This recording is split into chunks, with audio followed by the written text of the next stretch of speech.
here we're replacing the rear brake pads on a Honda Ridgeline.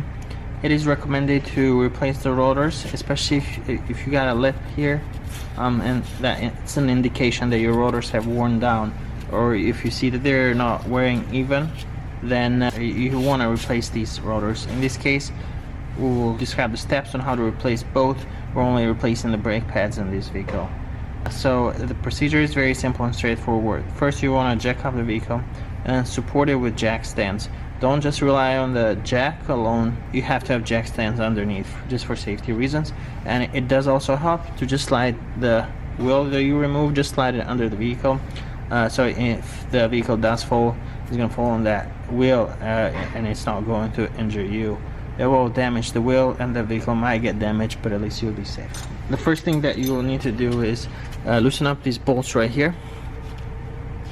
And we have a 12mm wrench here. So we just need to go like that. So we are going to only remove one in this case.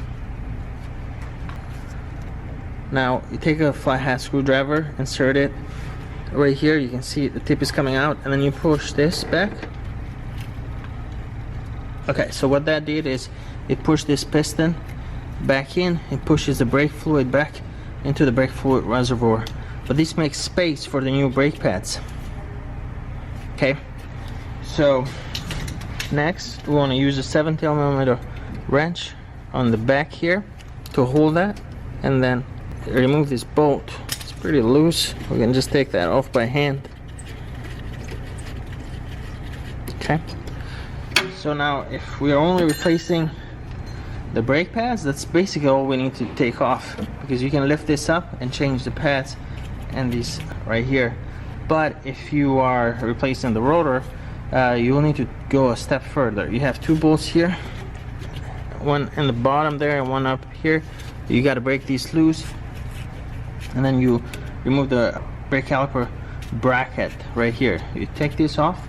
Once you take that off, right here on the rotor, you have a set screw right there. In this case, it's not actually even there, but you remove that screw. You want to spray penetrating oil here, there, and then once you have this all off, you'll have room here to just tap that rotor on the back and then get the old rotor off, because it will probably be rusted and it's going to refuse to come off. But yeah, you'll spray penetrating oil, wait at least 15 minutes for that to penetrate through the rust, and then start tapping there. Now let's get going with replacing these brake pads. Now it's recommended to replace these shims right here.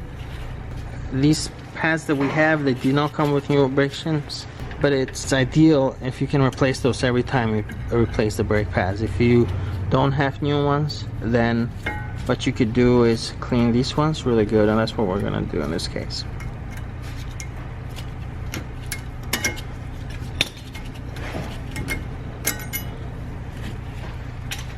So you can use a wire brush, just make sure you don't scratch yourself.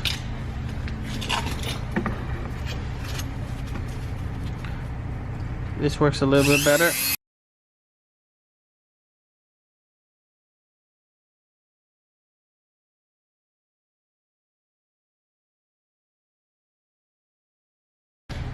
So these brackets, you got one for the top and one for the bottom here.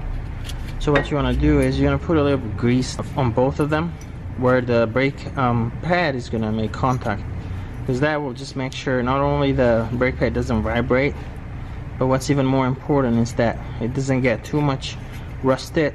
And otherwise what will happen, and then if it's this rust here, the pads don't release, you know, they overheat the brake pads, rotor, but also wear early and start making noises and stuff. So it's good to put a little bit of grease there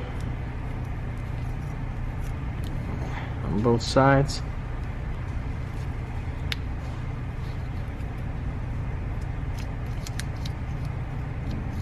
Okay.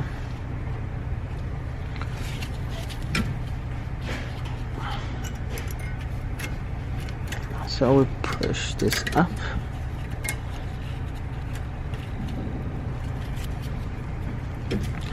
Okay, so in the bottom little bracket here, it's missing.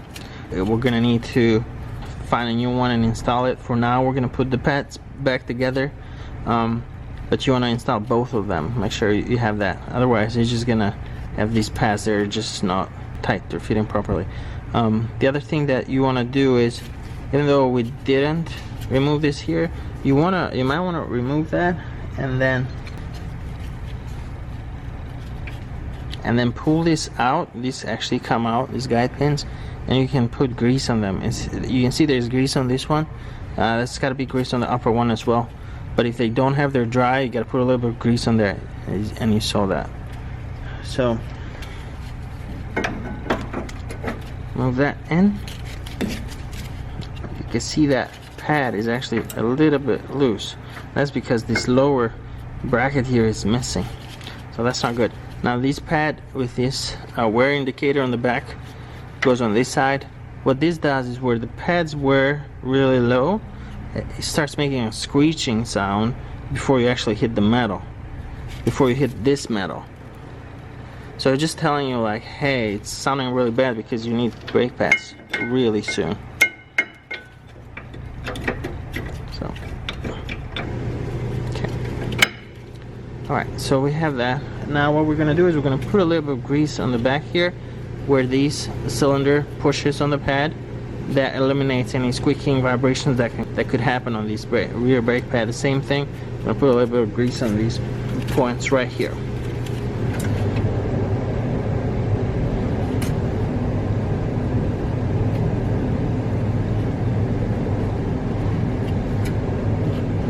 And technically you could put the grease right on the back of the pad, but I like to do it over here because I don't want to put too much grease. I just want to put it right where it needs to be, and this is the best way to do that because you're only putting there, which is going to touch the back of the pad right where it needs to be. Now you can see here that we're able to just slide this right back in,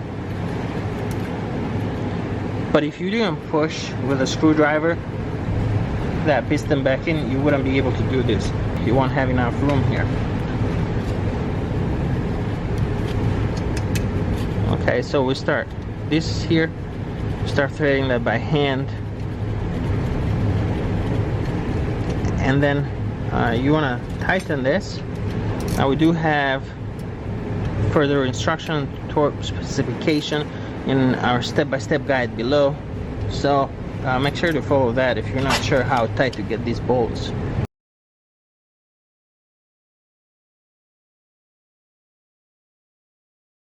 That's it. Thank you for watching.